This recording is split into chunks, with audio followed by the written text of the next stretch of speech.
Oh, you know what though? I sent it to you, but I didn't send it to Austin, and you're not the one that's projecting. I'm sending it to Austin. I think Yeah. Oh, okay. Oh, yeah, sorry. Very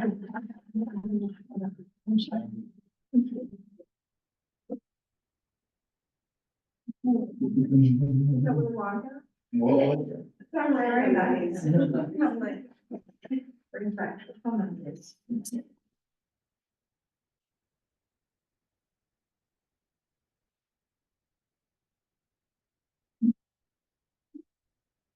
What's that? I'm looking at myself, I'm like, I need to cut my hair, it's really long. You're very self-aware all of a sudden.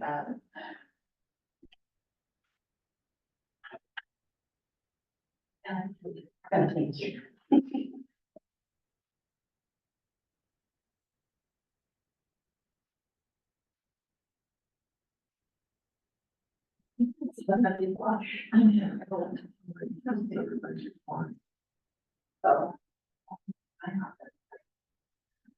The chair. I know, like, I don't ever. Yeah, there's all. First thing I can tell me is that after the first thing, something else. Yeah. I'm the right best parents, like the very first thing. No, that's what. It should be, it's coming to you in two emails, one with the presentation, one with the article. Okay, I just got the free presentation. Okay. I go hands out. I would recommend for what it's worth that we kind of go through the presentation first and then Yeah. the language, if that's okay. Sure. No.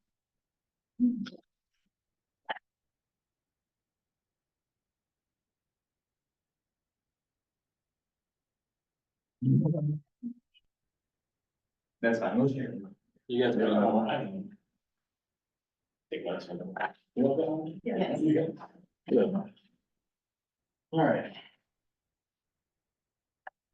So grateful for the opportunity to get together today. Thank you for keeping the room reservation. That was very kind of you, as well as your continued patience as I put in the email. We appreciate the opportunity to come and bring a couple proposals to you today. The first one being on insurance.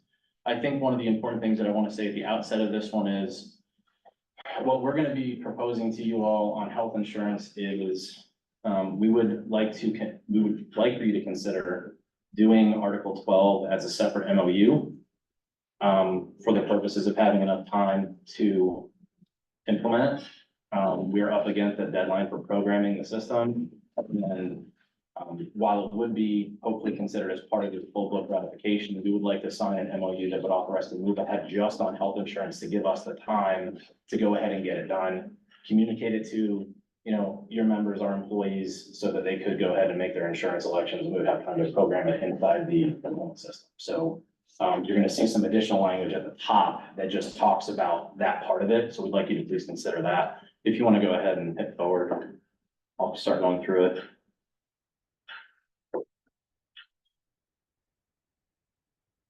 So the first thing that we'd like to share with you is we're willing to accept the rates that you've suggested. They're shown there, the current, and feel free to check. These are the ones I took them directly from your proposal of the current and then the accepted. I would like to say that I do think if you were to look across the sort of the bargaining world for groups that were going into the fourth year of pretty much a flat employee contribution situation, to have in that fourth year dependent coverages to come down, it's pretty unusual. But we heard that this was an important priority for you all, and we feel that it's an important concession. We want to meet you at the rates that you've requested. If you want to head and go forward. So with respect to your out-of-network tier 3 coverage changes, I've tried to highlight them in green. Again, I'm using I pulled these graphics directly from your presentation, so I want to be clear what we're saying yes to and what we're not. Okay. So you all had suggested moving, as it's shown there in both the Gator Grad Plan, the Gator Grad Care Plan and Gator Grad Care OOA, adding some additional coverages in tier 3, and all of the ones that were shown on this graphic, we're willing to accept. I did highlight at the bottom, there's one area of your proposed changes that we're gonna say no to, but I want to sort of explain why that is. So I did put a circle around the bottom where you can see in the overriding co-insurance rates, which are set sort of across the board. And Nadia, by the way, I didn't introduce Nadia, I apologize. Nadia works in our benefits department. She's the assistant director. Associate director of benefits. Thanks for being here. And, she has given an incredible amount of time over the last really month and a half to really work on this proposal. So a lot of it represents work of her and her team and also the director Shannon Edwards. So our team is very appreciative of her time, and she was willing to come here and handle, if I misspeak, if I get it wrong, if you all have questions, she's gonna be our technical expert. So with respect to this one part here, the overriding sort of global co-insurance within the plan is in those red circles. Your proposal had included sort of bifurcated or split co-insurance just for hospital, and we really can't set the plan up that way. So of all the things that you guys had asked for, the only thing that we're gonna say no to is gonna be that. So if you go to the next slide, So sorry, I mean, so what you circled here is, I mean, that nothing changed. it's not changed. But what I'm saying is because this wasn't changed, Okay, the thing that is sort of under that umbrella of co-insurance, we can't change part of the co-insurance if the sort of the co-insurance for the entire plan is Okay. at a rate. so that's at the next slide. Yeah, if you see. So if you'll notice, and I know I apologize, it's not coming up right, it's showed well on the computer and on the projector, but you all had asked to switch just for hospital services, the co-insurance from 30 to 20. But if you go back, the overall co-insurance for the plan is at 30. We can't do co-insurance just for part of coverage at a different co-insurance rate. So we're good with the per visit deductibles going down as we've accepted those. Also on the tier 3 per admission deductibles, along with the co-insurance that previously didn't have them, we're good with that. And again, also you'll see the same sort of accepting the same plan changes that you've requested in your proposal on the OOA plan. So I think if you think overall, I mean, we said yes to, I mean, almost all of the things that you all had suggested in addition to the rates. So I mean, hopefully, you can see that we really tried to sort of meet you all where you were on this. If you go forward, it's a little bit of, Jacob has. oh, I'm sorry, go ahead. So the things you're not accepting are what's highlighted in red, and the counter offer would be is what it used to be, so 30% of top and 20. Correct, which is why if you go back, Okay. if you want to go back. Yeah, I understood, I just Yeah. wanted to double check. Right, okay. So that one component, we're saying, look, let's leave that where it is. Okay, And as a result of leaving what's circled the same, what follows is that if you go to the next slide, right. that is dictated by the previous, am I getting this correct? Yeah. Okay, good. I'm gonna make sure I'm explaining it correctly. No, I'm jogging my own memory. I know it's been, Yeah. you've been very patient. It's been a very long time. I believe you brought this to us in October, so I understand that it's been a while. The And next, could I just, out of curiosity, what is the reason why those, like, why, that has to be the same across the board? So, I mean, when you're looking at like plan design and things like that, there are certain things that we just cannot change, and that's one of the particulars that we wouldn't be able to just change that small little thing for it. Okay, I do know for the hospital, really, we don't want you going to the hospital. We really want you having primary doctors, the urgent care, the care spots, like, so we're trying, so, yeah, so that's really why it's hard for us to just go out to get a plan for just that amount and keep this, like, it's just not a way that we can do it. okay. So you're saying this is just one piece of the co-insurance, can you tell us what the other pieces are? I just don't remember what the other pieces that move with it are. Oh, it would be any other. yeah, so like the physician office and virtual visits, there's like a co-insurance for that one, wellness and preventive care, there's a co-insurance for So that. all of those would have to change. Yeah, so it's kind of like a plan, when you think about it, it's like a 70-30. Is kind of what the plan is set up, and that's actually really what all insurance plans are set up for, when you look out internally, that they have that percentage of it, so you don't really have a 70-30, but then with like a 90-10 or, you know, in there, you're just not able to do that. Okay, thank you. Yeah, of course. Yeah, thank you.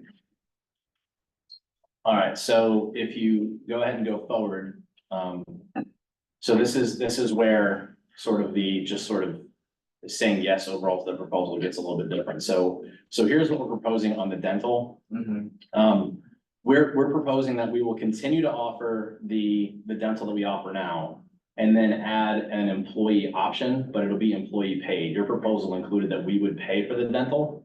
And what we're saying is, look, we're not gonna cancel what we have now. You made it very clear that it doesn't meet the needs of some of your members. And what we're saying is, look, we will add another plan that is an optional plan that you will have access to.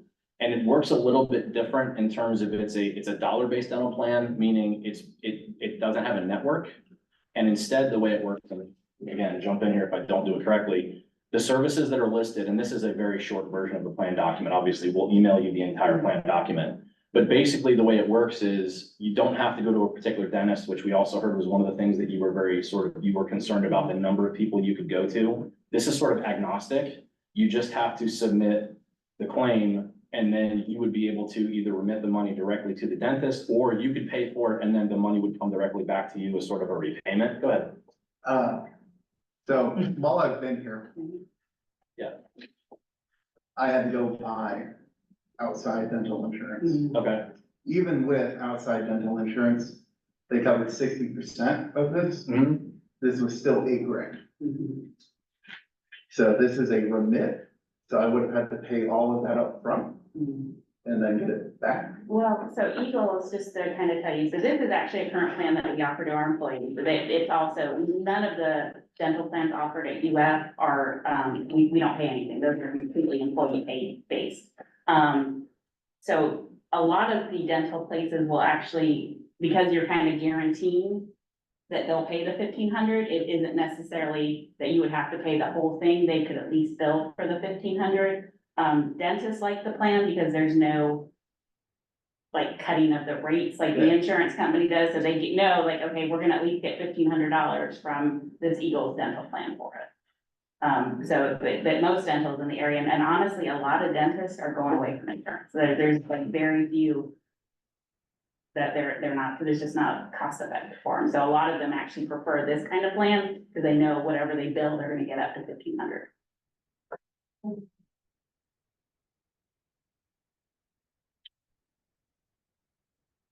So don't your, Shan's employees get more, kind of more options in terms of, dental plans? Well, we're not Shan, so whereas so for Shan, when you think about it, there is like a collaboration, so doctors are UF employees, nurses are Shans. I think they also have Eagles, but I can't speak to what's employee versus employer paid, because I'm not 100% sure. But the doctors, residents, those are all our employees, nurses, some of the other ones are Shans, but if you are under Shans, you actually don't fall under any of our plans. They have their own separate plans. Is it not, do they not have Gator Care plans? Shan, they do have Gator Care plan, yeah, I'm Right. sorry, they're also one of the ones who does Gator Care. So, I mean, is there something that prevents like some of the dental plans that are available to them being available to us, or? What, I don't, as far as, are you asking me what Shan has available dental? I think they Yeah. only have Eagles. That's not what, so, I mean, I will have to go back to my notes, it's been a while, but we did some research on that, and they definitely, at least when I was, looking into it, it seemed like they had other options. Do they have an alternative benefit cafeteria plan outside of their health insurance? Like, is it structured as a cafeteria benefits plan? That's what I'll have to look at. Okay, maybe- Yeah, maybe- I can do some digging. The other thing, I just kind what you were talking about, the other issue is as far as state benefits. So here at UF, we only have two options. We have the state benefits, and then we have these UF select benefits, which is what Eagles falls under. As a GA, unfortunately, you will not be eligible for state benefits. You don't work in them. They will not provide state unless you're a 0.75 or higher. So we don't even have the ability to have that as an option, unfortunately, because we just don't meet the FTE requirement. So currently, these are the only two options for employees at UF, is if you work enough FT, you can go to a state dental, or you can do our Eagles plan. So you mean those plans are not available to 0.5 to 0.75? No, the state plans, unfortunately. Even in Shan? That well, they don't have our state benefits, they have their own, they're not people first state benefits, they have Okay. their own different health plan. So Gator Care is not a state plan, that's a self-insured plan that's separate, so we would love to offer you guys the state health plans, but unfortunately that FTE, again, as a 0.5, you just don't, they won't insure you if you're less than a 0.75. Okay, and this is again, just out of curiosity, because I've always, I mean, I've never really understood, what is the relationship what is between Gator Care and Florida Blue, and like, you know, how does that, you know, like, you're part of the network, right? Like tier 2 is Florida Blue network, and so like, what is that, kind of like? So this was years ago, and I think honestly, Gator Care was created, I want to say that before my time, not my time in life, but my time here, but 2013, I think it was, and I honestly, if you look at it, I think it's a plan that was created in order to support UF doctors. Because you notice if you look at the tiers and things like that, it's really geared to getting you to go to the UF doctors. Yeah. And at one point UF was going to, in my history, I'm paraphrasing, so please don't quote me, but they, when they went to go present it to be able to offer it to all employees at UF, the state stepped in and said, no, employees need to go there, only a small population can be offered this Gator Care, plan. And then we did have Shands that joined it, but we're separate as far as their plan is a little bit different than our plan, so that's why I'll have to go back and see. But really, that's what it's kind of geared for. We manage it, but we have, a company, doctor, I can't think of his name, the gentleman we met with that's over it, like, there's their own medical thing, so we don't own the plan, though, is what I'm trying to say. We can't tell them what to do and all that kind of stuff. Okay. With it, but that is actually not a state of Florida plan, that's a separate plan. Yes, sir. Yeah, so, Shan's is separate, so we're talking only UF. Mhm. And then if they're 75 FTE or higher, they could go towards state. Correct. So we're talking about a chunk of UF that's between 25 and 75 FTE. That chunk is pretty much exclusively doing Eagles, and is that what you're saying? That's the only options right now, yes. And then, But not everybody who's 0.25, I'm sorry, is eligible for Eagle, so a regular OPS employee that's not a GA at a 0.5, they would actually not be eligible for this coverage at all. So it's really special for the GAs, post-ops associates that were able to offer it, so an OPS employee wouldn't be able to get this. that was what I was gonna ask. So what are the employees that are typically in this range? That are like this 25 to 75, not all 25 currently, but what are the employees that are falling in this chunk? So really for Gator Care, the primary folks that are on, so Gator Grad Care is kind of like a subset, but the main Gator Care, that's our clinical faculty at College of Medicine. They're eligible to be able to be enrolled in either because of the way the statute reads that they're allowed to. But for majority of us, like everyone here, we cannot get into Gator Care unless we're in a domestic partnership. Because the state of Florida doesn't recognize those, so that is an option that we give current employees that if you're 0.75 or above, you can't get the state because you want to insure your domestic partner, you can insure them under this Gator Care plan. So people with domestic partners, and then you say clinical faculty, but they're not 0.75 or above usually. You know, they are, yes, so that they can be lower to 0.5, so they're set up to 0.5, but they can still have the Gator. Okay, so like part-time clinical faculty, and you mentioned interns, postdoc. Yes. Or postdoc associates. Okay, those are the main people Yeah. using it. And then GAs have not been able to access this previously, but the new proposal would Yes. enable it. Yeah, so we wanted to, based on your feedback, that what was provided in the Gator Grad Care plan itself wasn't sufficient to have another option. Right here, we went to Eagles and they were able to quote us to include your population in it.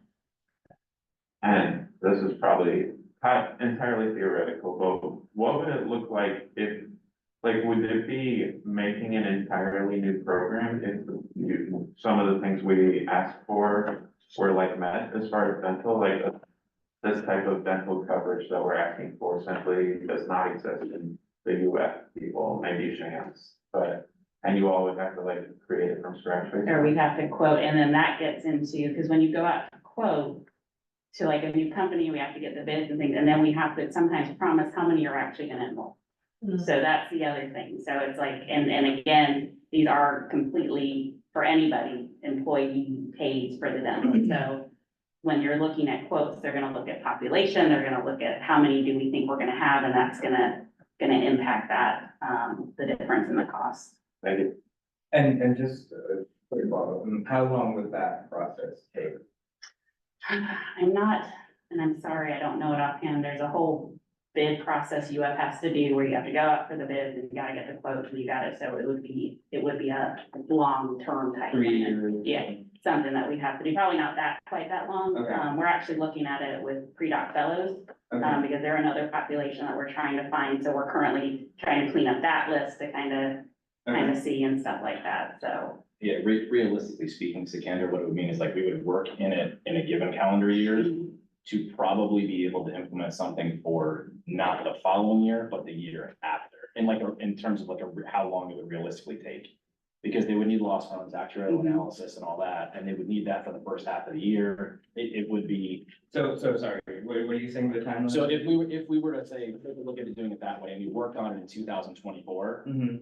It would be the kind of thing where we would work on it in 2024 into 2025, probably for implementation in 2026. Sure, okay. I mean, sort of in general terms, realistically speaking, just because so many of those processes are ones that we don't control and are completely dependent on navigating the process of like dealing with vendors and vendor acquisition. What's that whole department that we have to deal with?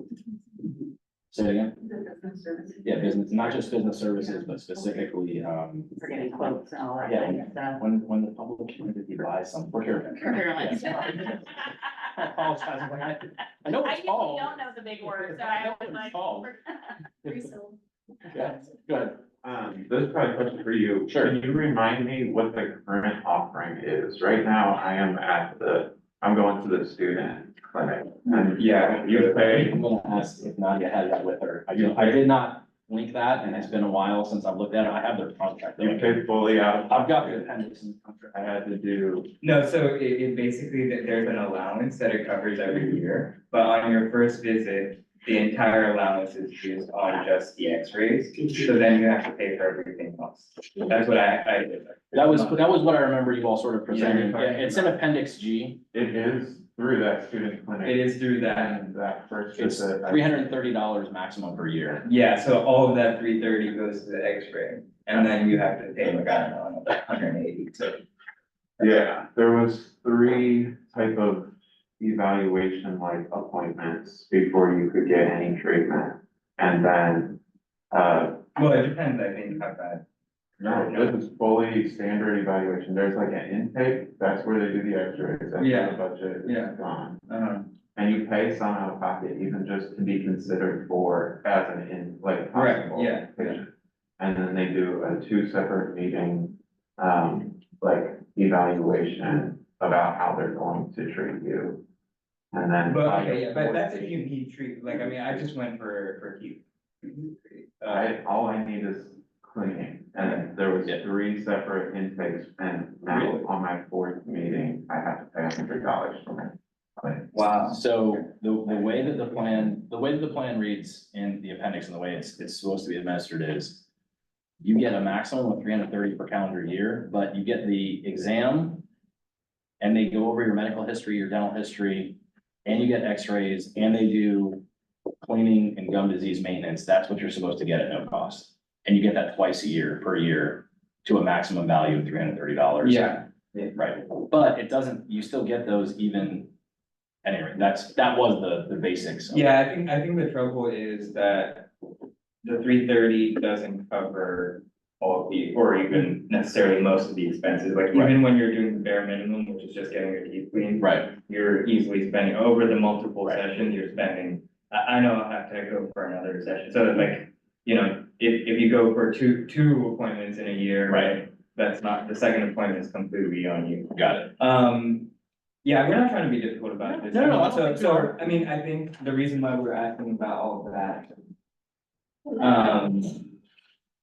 is because maybe, you know, would you be open to kind of like doing this bid process? And we have articles we have provisions in the article that kind of deal with, you know, like, appointment of GAs onto the The committee, committee. and so absolutely, forth. yeah. So, you know, if you're amenable to that, I think. Yeah, we absolutely can have a bigger conversation. For I sure. think, I mean, that's one of those things with dental. Like I said, that you just. I see more and more dentists not taking dental, so it's like, what is the right option for that? Because we have employees that will call and be like, my dentist isn't accepting you anymore. Is that a qualified status? And unfortunately, it's not. And sometimes the dental contract is different than when open enrollment is in, so, overall, but no, I'm open to any kind of discussions and stuff. Right, and then people have different needs as well, so, I mean, yeah. I know, you didn't have to take your teeth out, but that was a very good point. So for you, it's like, yes, that is, but for the typical cleanings, like how do you balance having those cleanings done? And paying the premium, yeah. Yeah, And, yeah. and it is changing rapidly. I'll just give you an example from what, so, you know, my son is getting ready to go to school. I would drop him off on Saturday. So we did his last dental cleaning before, now his dentist that he's gone to since he was 7 has always taken our insurance. Because we kept our insurance back home when we moved up here. The last visit he had before he went away to school, I got a bill in the mail for like $1,100. I'm like, what is this? They're like, we stopped taking your insurance. I'm like, you couldn't give me a heads up? Right. I'm like, seriously? I'm like, he's been going here for like 10 years, so, and they're like, well, you know, it doesn't make sense. I talked to the administrative service person, and they're like, it doesn't make any sense, we don't make money, we actually lose money on taking the insurance now. I'm like, this is not like random, like I thought was decent insurance, so the industry is changing, you had the same So thing? it first started with me and my wife's, our dental, Santa Fe, they dropped, and so that, okay. And then he just went to his 14-year-old checkup, and Remedy Eagles is no longer carrying. Yeah. So I was like, yeah, preach it. Yeah, it's definitely a changing industry, and I think that, so anyway, the dollar. And I mean, from our perspective, there's also, we have the out of area people who are Right. constantly. Yeah, sure. Yeah. Well, and this would, and to that point, this would solve that in that it is network agnostic, and since the networks are shrinking and changing, if Right. it doesn't have that as a limitation and has a pure dollar value, even in like your situation where, look, I'm gonna hit the limit, at least you know, I'm gonna pay this and I'm gonna get that, so you can make an informed decision about what, you know, your maximum benefit's gonna be and what your out of pocket is gonna be, sort of. At least it's more clear as opposed to kind of what you guys have now. We actually have international faculty that, you know, have a dentist back home that they'll go and then they can self-reimburse themselves, because obviously they're not gonna bill them, but, so they will go with an Eagles type plan to give them that flexibility. They can get the service back home and then just submit it to get reimbursed up to the 1,500. I'm sorry, did you have another question? We had Shaq. Oh, Oh, sorry. No, it was, someone's partner has to go see, get emergency root canal, and they were, on the current insurance, they were gonna charge it within $3,000. Yeah, so it's not so rare to have more than 1,500, and like the whole point of insurance is that anyone could be struck with the thing that is, like, you could get cancer and now you need like $500,000 that nobody has. Right. Insurance is made to make sure that people don't like go bankrupt or not be able to get the treatment they need. So like 24 times 20, it's like, it's like I mean, it's $500. more than our actual, And if there's a 1,500 maximum for every. So, two I people mean, who don't- I'll just say like, so I did, come across this plan, right, when we were doing our research, and the reason why, I mean, I get what you're saying Yeah. about the other stuff. The reason why we didn't consider it is because It's the premium is higher than what we pay for their health insurance Yeah. already, and the upfront thing is also another huge problem, right, so, And I worked for an insurance company, so I'm gonna tell you, they're in it for the money. So, yeah, no. so we you're are, right, they yeah. wanna protect you so that you don't get hit with these $1 million, but you're paying a ton of money. So you're absolutely like, when you look at insurance, the more, so even with your car, the lower deductible you get, the higher your premium goes. So Right. it's like, the more you don't want to insure yourself, the more like, so. That's why I think in our proposal, we had suggested a prepaid plan, which would have the trouble of, well, if you're out of network, then you're really out of luck. Right. But the kind of one, that you don't have to pay so much, but you know exactly how much you're paying out of pocket for pretty much everything, in terms of dollars, and not percentages.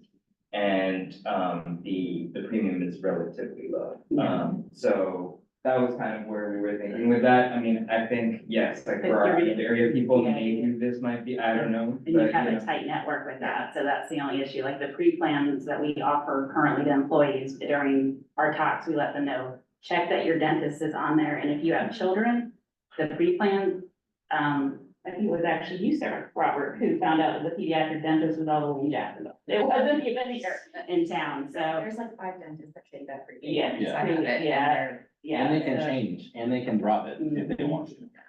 I don't use it So- anymore.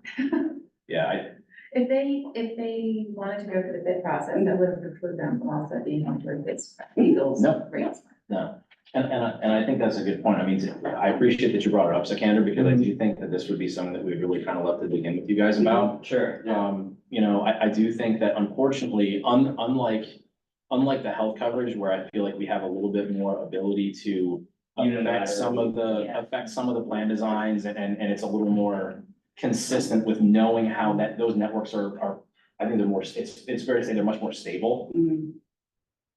This is to some extent, it's a bit like a pig in a poke, because you're not, just because they're on there today. Mhm. No, And you could say, look, I know Dr. Smith is on there, that's my dentist, I'm excited, I now have this coverage, and then you get a letter 2 months later, like, I only got it because that's my dentist, and it's like, well, now you've got to go to Jacksonville instead, and you're like, man, why did I pay for this policy? Right. So, And most of them for that type of stuff are only gonna pay 50% for Yeah. a root canal, like they have different co-insurances that they offer and stuff, so. it caps low, and you pay a premium, it's unfortunately, but I think that's the way dental insurance in general is just trending. I've had that moment where I'm like, I have to pay this, my oldest had to get her wisdom teeth out, and I'm like, I have insurance, and they're like, yeah, you still have to pay $2,000. Yeah. I'm like, but I have the insurance, and it's like, but because of the co-insurance and things. I do have a question. Yeah. So would this count as having, dental insurance? Because what we currently have does not. So when I went and got my own plan, Mhm. I was locked out of actually using my plan for 6 months because I didn't have dental insurance prior. Gotcha. So I might have been able to actually save my teeth, but I had to wait an additional 6 For a months waiting period, okay. to actually be able to use the dental plan that I was paying. Yeah. We'd have to check, do you happen to know? Honestly, don't, that's a good question, I don't know the answer to it. It is a dental reimbursement, but it's not an insurance plan, so that's a very good question. May I get back to you on that Yeah. one? Okay, thank you. Can I ask just a light question? How much does a ceiling cost? I assume that means like crowns, fillings, like 75% of, No, And the sealants are like when you're younger, you remember, did you go in and get your wisdom teeth sealed? okay. I don't know if you remember that when you were little, yeah, those are usually like Is usually. that like the fluorides? No, it's like, Yeah. yeah, they want to protect your teeth, so like they'll do that a lot for molars or something. If you needed if you needed like a filling or something, what are we talking about? Is that the 50% Yeah. level? You would have it, and then it up to 1,500 for And then fifty. I'd re-ask, how much, does anyone know how much that costs? Because if it's $300, $200, like I'm just Yeah. trying to get a. huge variation. Yeah. Yeah. Like the dentist by dentist, the way they like, what codes they charge it by, like you need to check. There's a significant variation depending on which dentist you go see. Do you pay the deductible to use the preventative? No. Okay, So that will pay 100% of your preventative. to and your- preventative is cleanings and. And x-rays once a year. X-rays. Okay. Okay. And that's honestly, sometimes we tell people, if you find out how much the cost of that is compared to what you kind of put, sometimes it's like if you're only going to the dentist for your cleanings, you know, it's better to have it. And I know sometimes dentists, if you're paying with cash, they'll give you a discount or things like that. And with Eagles too, they'll give you a discount because they know they're gonna get up to that 1,500. So sometimes you can get a little bit less. Yeah. Okay.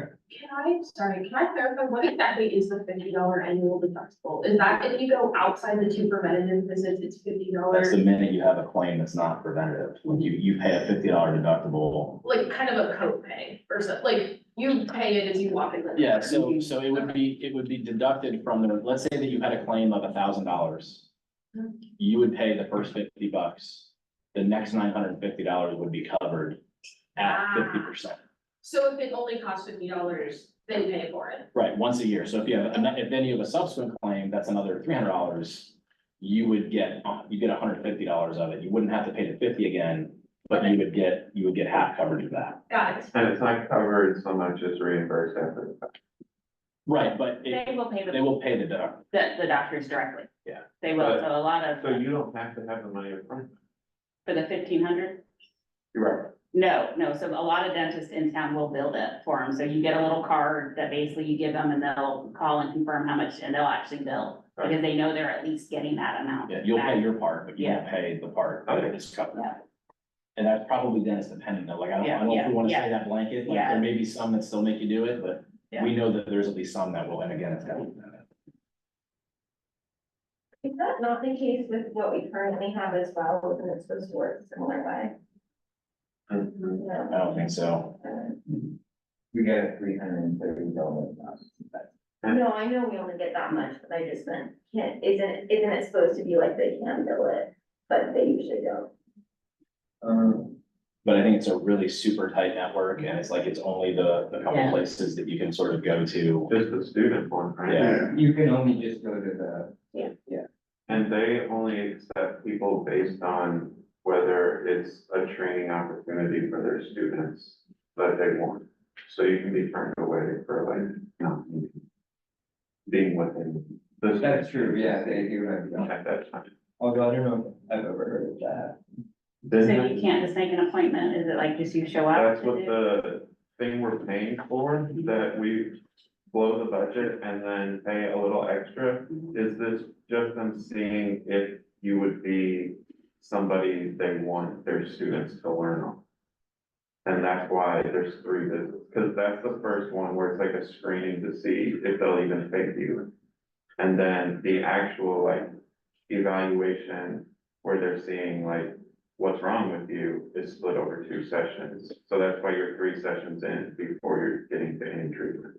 But that's for if you have a dental issue, that's not No. for cleaning. That is That's, every people, and if all you need is a cleaning, you're not necessarily a good training opportunity.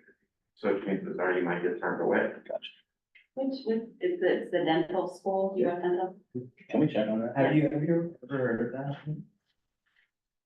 That's what they told me. I know, it also says that on the thing. Well, So will they Yeah, yeah. bill you and But- then tell you your teeth aren't interesting enough, we want you to go somewhere else, or will they actually do the procedure and clean you through all these? The first visit, you have a small, like $30 payment. Mhm. And I was told that at the end of that visit, they could conclude that you're not necessarily And I think it even says that. on the list. Yeah, So yeah. what's your option then if you're not? No, No, Yeah. yeah, paying out of pocket. I'm gonna do a So little- the thing is, too. yeah, I'm just, yeah, I mean, that is a concern. Yeah. I don't know how frequently it happens, like in our bargaining survey, no one complained about that, but, When I was applying, Yeah. I handed in my paperwork. no, I know, they All tell you, they tell you, yeah, it's a possibility. All they said was, I want to clean, and then the person was like, you should check some more stuff, because they're looking for people that help them train their students. So I checked a few more extra things so that I would be. Fair enough. Yeah, okay, I think we should move on. Okay. All right, and I think you're gonna see, we took a similar tack with the vision coverage. The difference is that, I think this one, I believe, is the plan that you all had asked for access to. I mean, you can go back and check, but I'm pretty sure, Nadia, right, when we went and looked at it, this was the one that you guys had actually cited. And we were able to, again, provide you all, access to it. We would still maintain the current, we're gonna cut off the current benefit because we're adding this as an option. We are proposing that it would be an employee paid option.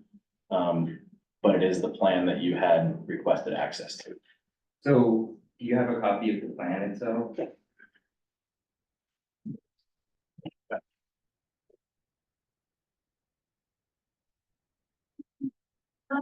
Are your rates out Thank flat if you're 9 or 12 months? Cause last time you were split. Oh, there, no, I'm sorry, we didn't update that there, it does depend, This yes, should be 12, yeah, you'd have to correct. Yeah. multiply it by 12, divide it by 9. Yeah.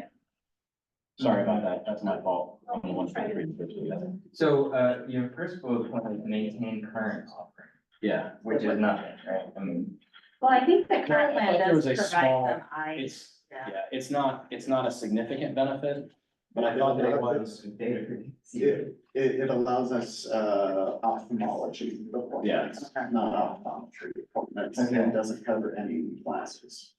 right, that's what vision, coverage covers. Yeah.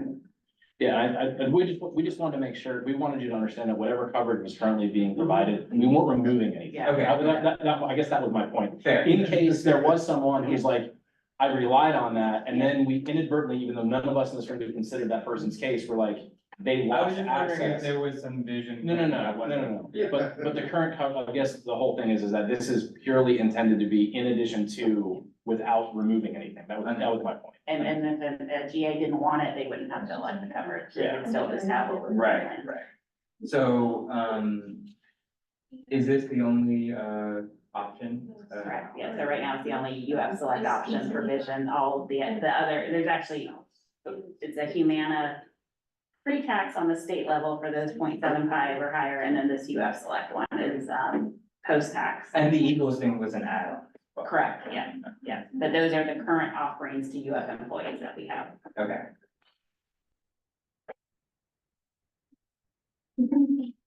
Is there another slide? No, I think that's it. Okay. So, I Do mean, you wanna go through the, proposals? Sure, yeah. Did I give you the copies of the article yet or not? Yes. So, you have a copy of this? Well, no, I want you to make sure that, as I'm going through this, I'm not just speaking, I mean, you've already seen it all, but. I see Jordan had another question. Yeah, he's had a question about how it works, so. It seemed like it was, variability among the providers more so than variability of like changing prices. We can go through it. I'm trying to answer, but, Oh, sorry. no, because they had to opt to let the two slide, which is, just a tragic end result there. But then are changing. And then- I guess I took providers to mean the different dentists they could visit. And from what I understand, if I answered this correctly, because this is more open to multiple dentists, it's kind of, all the dentists are there, there's no way to get a comprehensive list of like what they charge. Yeah, I mean, there are analyses online that you can look up, that they're put up by various insurance companies and others that say this is on average that you can sort of, attempt to sort of compare what you're paying versus what an average would be in the southeast, in the state of Florida, whatever. But again, that's broad data. It can or can't, it may or may not inform what your personal experience is, depending on how they bill you for example, there's a lot of variety on the type of assessment they do, because there's different tiers of dental assessment, and depending on the tier of dental assessment that particular office engages in as their standard practice, it could cost a lot less, or it could cost a lot more, and there's no real way to predict that. Is there a standard? Yes, but Okay.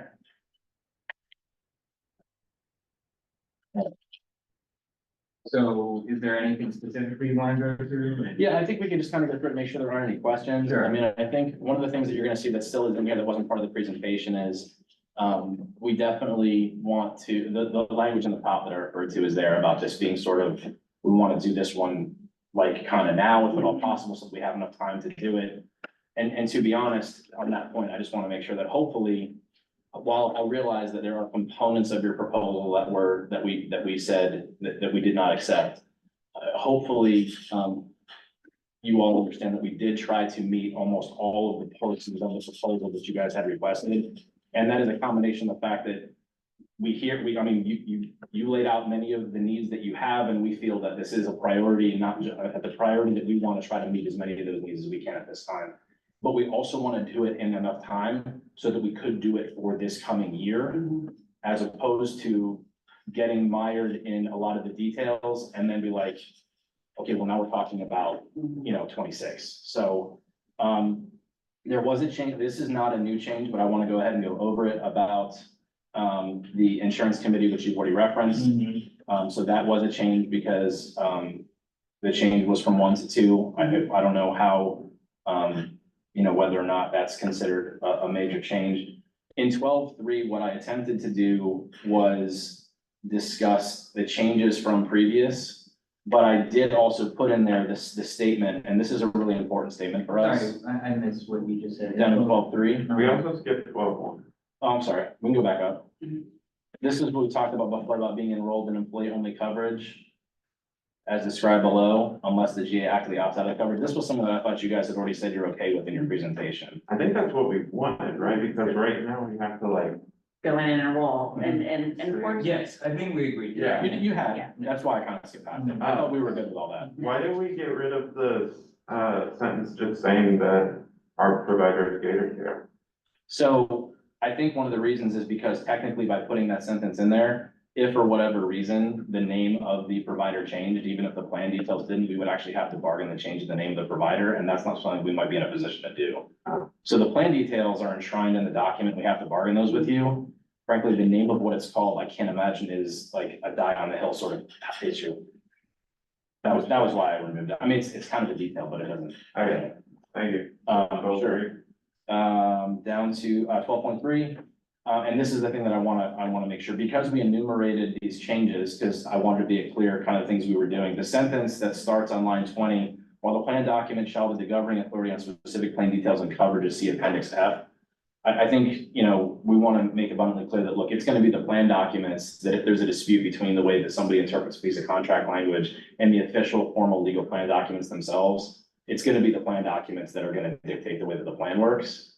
Even that being said, we wanted to make it clear, because I did it, like, again, I showed you on your pictures, what we said yes to with green, I don't want to put that in the contract, so I tried to list in verbiage the changes that we're taking from your proposal. Because I don't know if I missed it, but I don't know if we actually got did we get a written article proposal from you, or was it just the presentation? we did. But it didn't include these details, it was just sort of reference a new appendix, is what I'm saying. Right, that's correct. So anyway, the inclusion of this language is an attempt to reduce the most substantive changes to actual language in the contract, in Okay. addition to just doing it by appendix. We don't have to keep them, but this is our attempt to just That makes let it it out. clear. Yeah, I mean- High level summary, but the like binding language is okay. Exactly. Okay. So, I mean, it's not critical, but just trying to be explicit. So, and these are the changes. I don't have to read them all to you, but hopefully you see, if you look at it next to the presentation, they should align 1 for 1 with those pictures of green and red that you see. So if you go down to 12.4, you'll see again, we've said the program shall be maintained and updated at the following university website. That's just the website where it is. In addition, the university will offer members the opportunity to enroll into an employee paid dental plan specified in Appendix X. Appendix X doesn't currently exist. That's where we would put the plan document for Eagles Dental, which we gave you a copy of, and we will also email you the full color PDFs of this. Vision is structured very similarly. Universal provides vision coverage. The program shall be described, maintained, and blah, blah, blah, blah. In addition, the university will offer GAs the opportunity to enroll in employee paid vision plan in Appendix Y, currently doesn't exist. Again, we'll go ahead and give you the full color PDF. We would want to put that in as a new appendix. Down in dependent care, GAs may enroll eligible dependents in the healthcare coverage. The dependent care option is available only to GAs who themselves are enrolled in the university's health insurance program. And again, I took the name out and just have it be an agnostic health insurance program. I felt, we kind of talked about whether or not the word eligible needed to be more explicit. Because there isn't a way, unless it's all employee plus, Mhm. there's no Right. dependent only. Mhm. So the eligibility is defined as carrying the coverage yourself. So we just wanted to make that a little more clear, because I know there are times when people, if forced to make a difficult decision, would say, well, look, is it possible for me just to get insurance for my dependents? And the bottom line is you can't, it's not possible. They would be eligible for coverage, but they would only be eligible for coverage if you also put yourself on the plan. So just felt like we wanted to make that clear. Insurance premiums, GA shall pay a portion of the premium as described below. Again, this is just a chart that should match exactly both your proposal and our presentation with the cost there. the other part, which is the previous language, is stricken. And then when we go down to,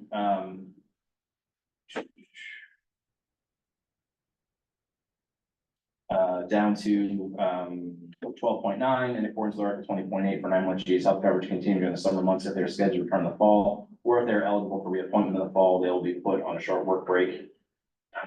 Why is that red?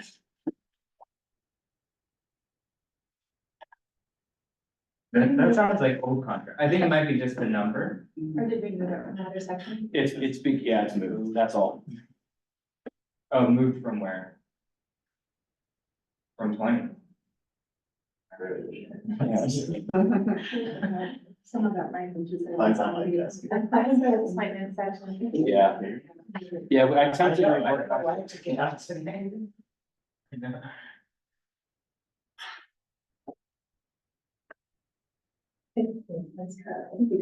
Yeah, it's just moved. Yeah, it should be moved. I can't find it right now, but I'll tell you where. I thought that was not new language, which is one word. That sounds like a familiar language. Yeah. Yeah. I'll find it. And by all means, go ahead and take a look. It might be that Article 20.8, is it not? That's right, I looked. Oh, it's not. Yes, that's what it is. Okay. I didn't put the reference. I don't know why I couldn't find it. So in that sense, I mean, we wouldn't need to have it in Article 20.8. Correct. Remember, was healthcare coverage continues during the summer months if they're scheduled to return in the fall. So we'll just delete that in 20.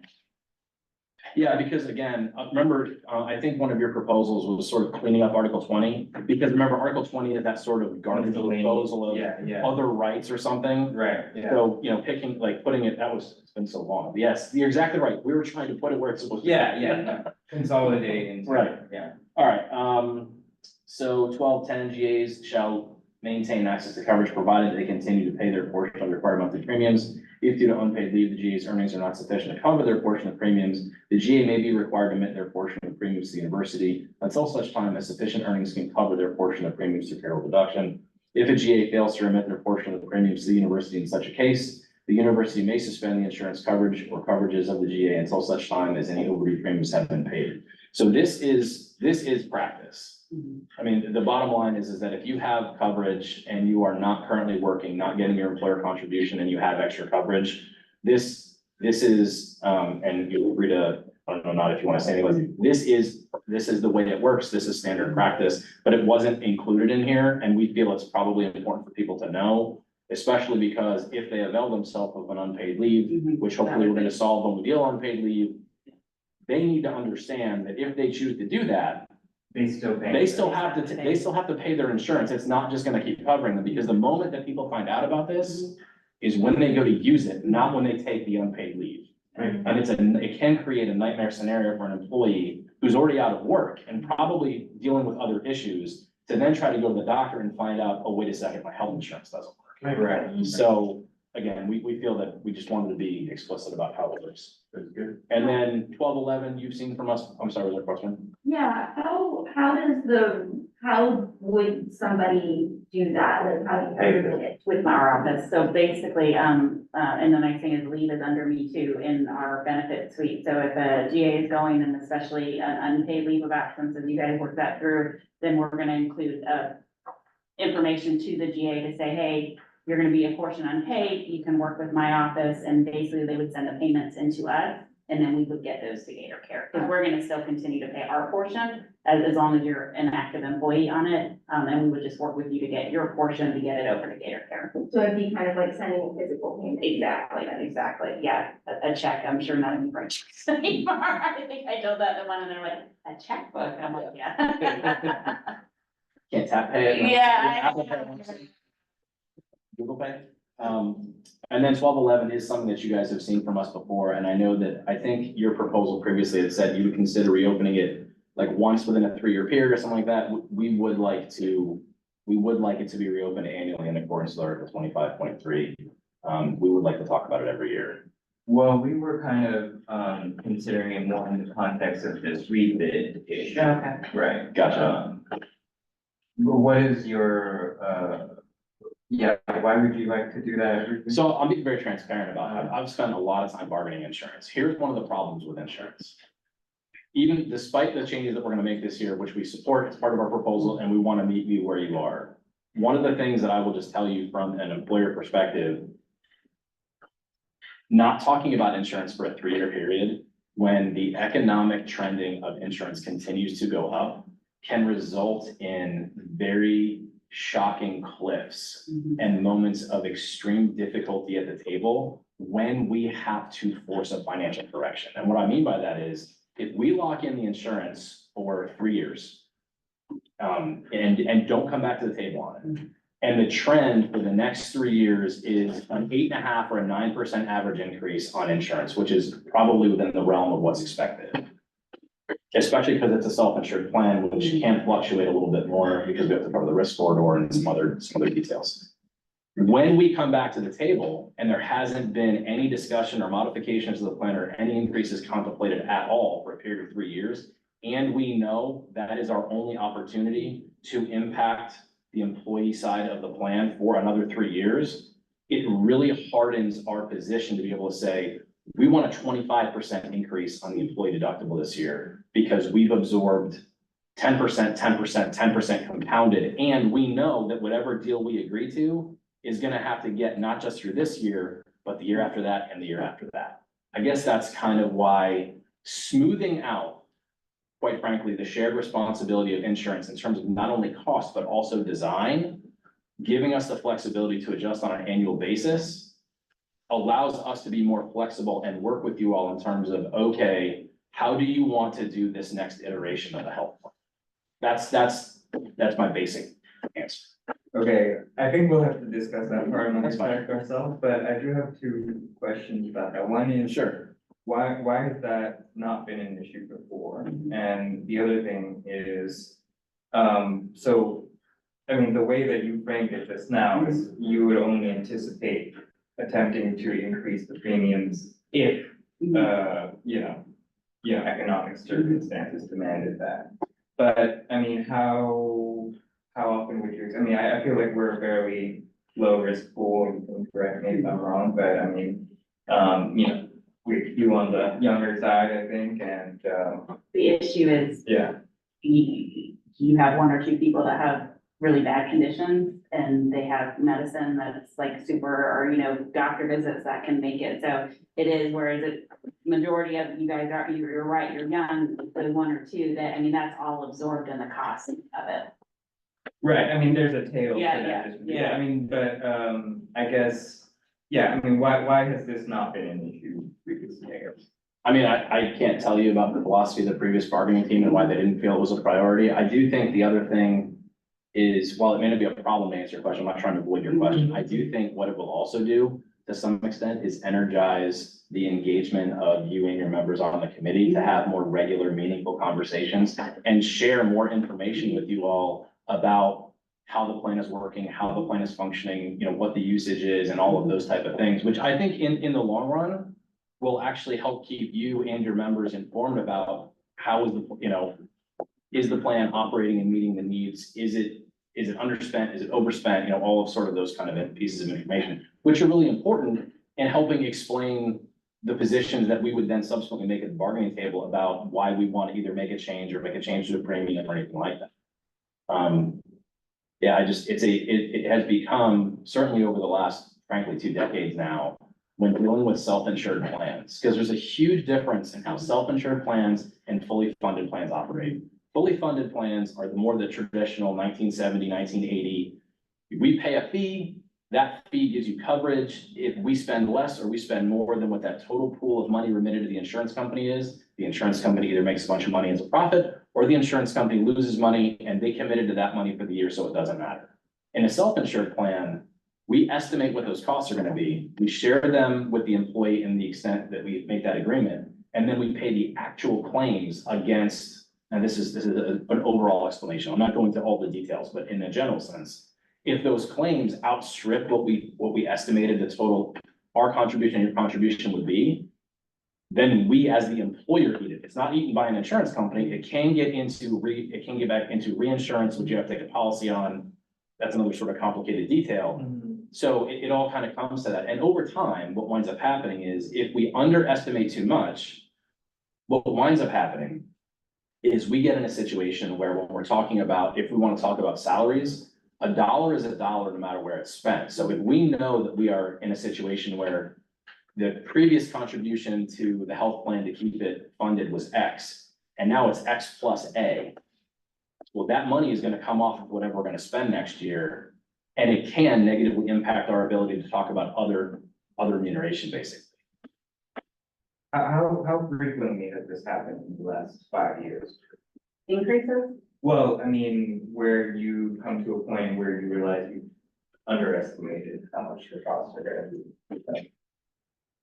So, I mean, as Shannon, our director, would say, I mean, I think we're gonna, I mean, it's very regular, a fairly common practice. I mean, I wanna talk about UF, the state hasn't had an increase for the employees yet.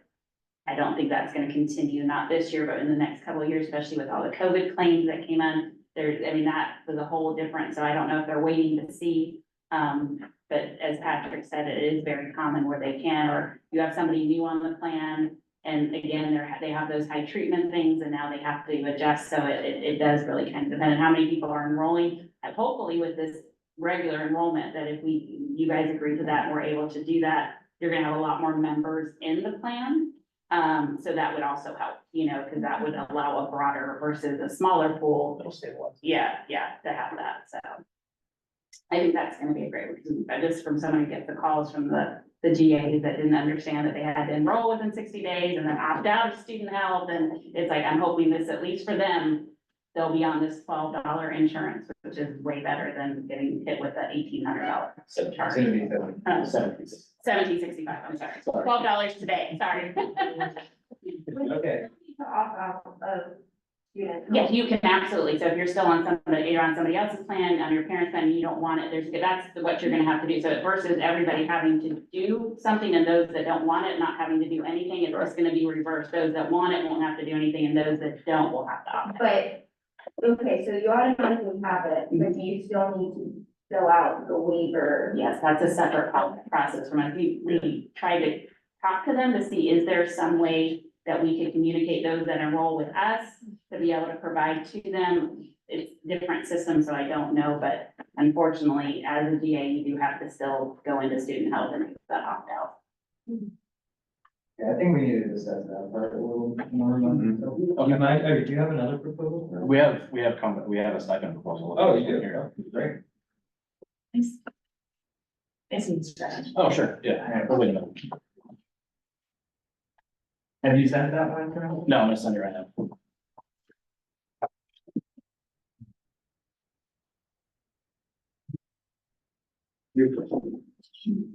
Well.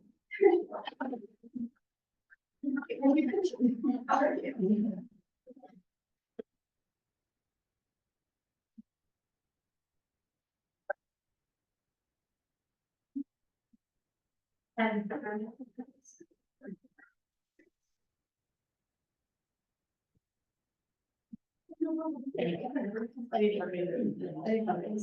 I'm just like sitting staring at this for the last hour. Like I should never. Yeah. It's like all of my brain. that's why I think like.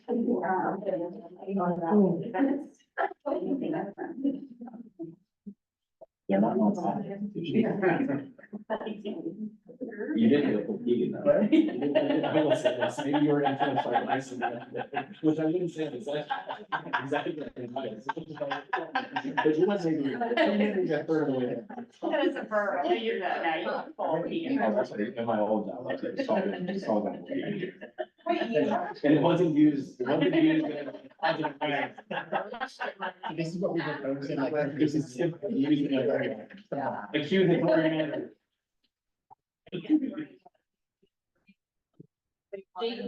Yeah.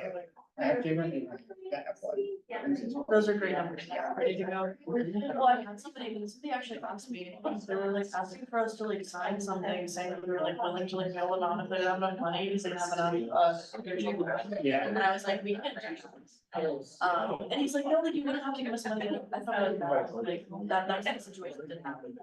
Right. And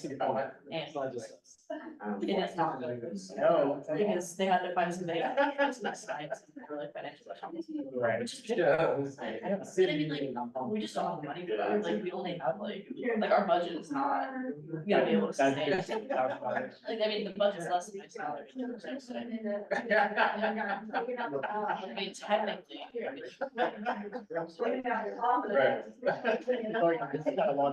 That's not a long-term plan. And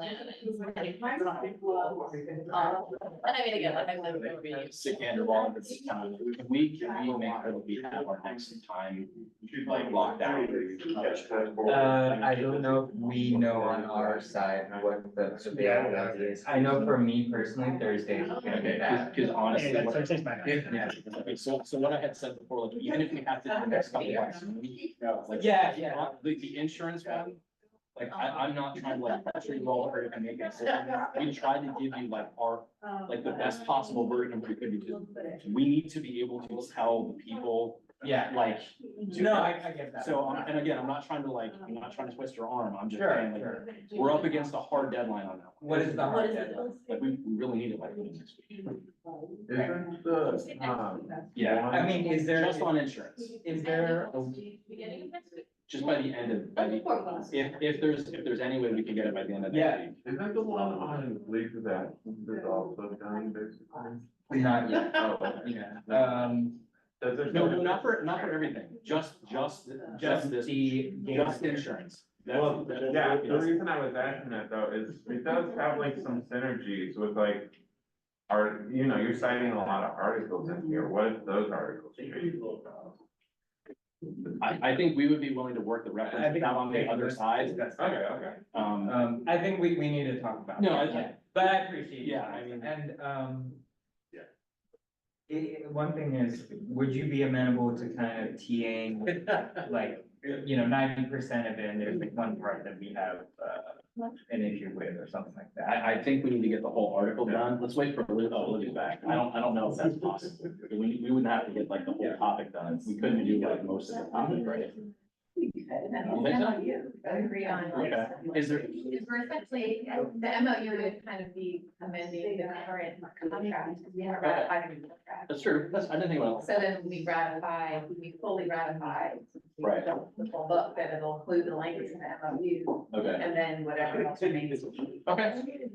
I mean, as long as it's consistent, as long as you could do what we do in the MOU without having that language. Gotcha. Are there particular parts of it that you think you might not, I mean, just let us know which parts of it you think you might not. Sure, yeah, I'm just asking, just so we know. Yeah. What we went through there, when we were there. So, yeah, and so could we tentatively say next Thursday, or are you not comfortable with that?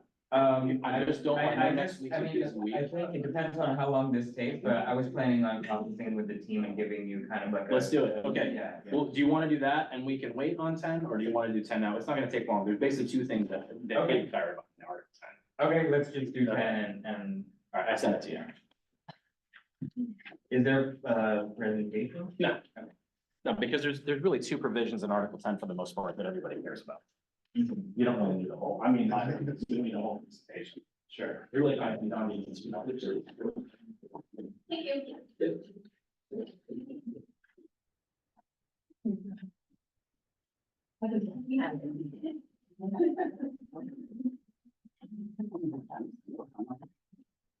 I gave mine away when more people came, so. I can pull it up on my knees.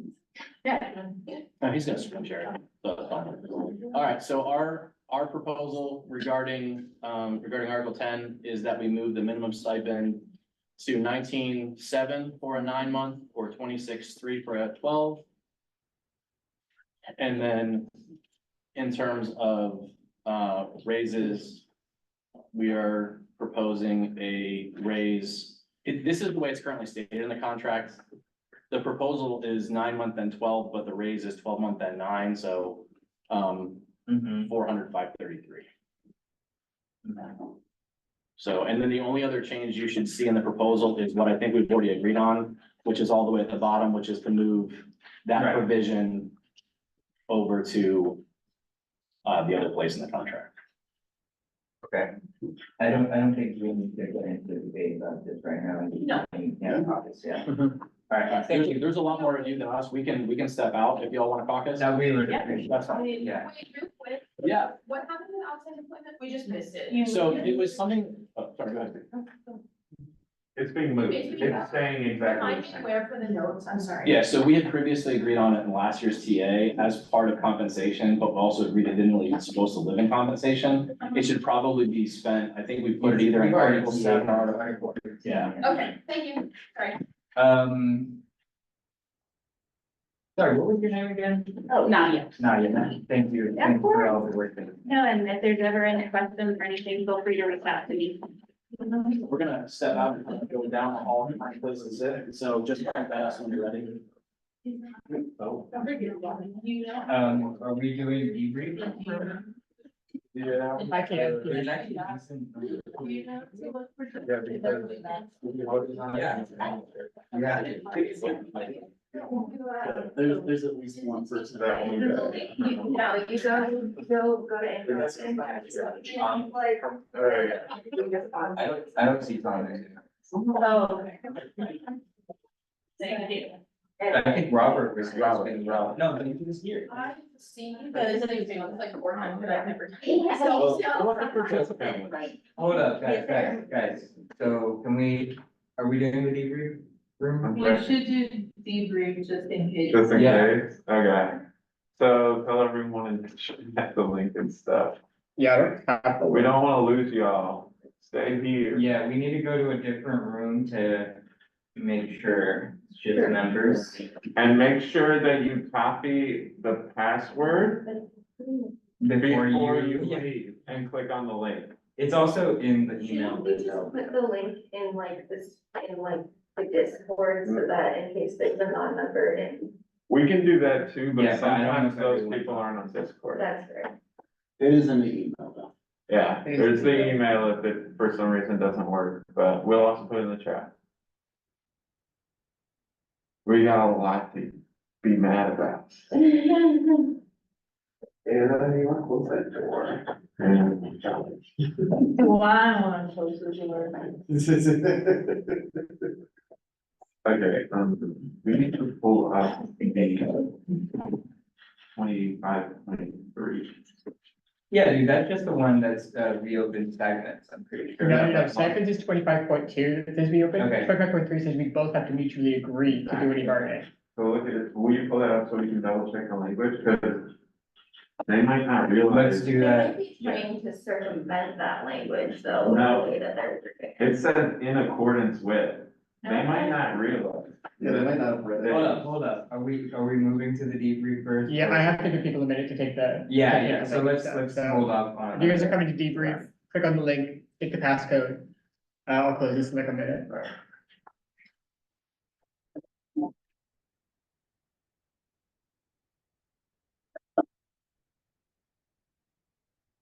Oh, maybe it's not everything. Yeah, that's fair. We can. Yeah, but we have to remember that.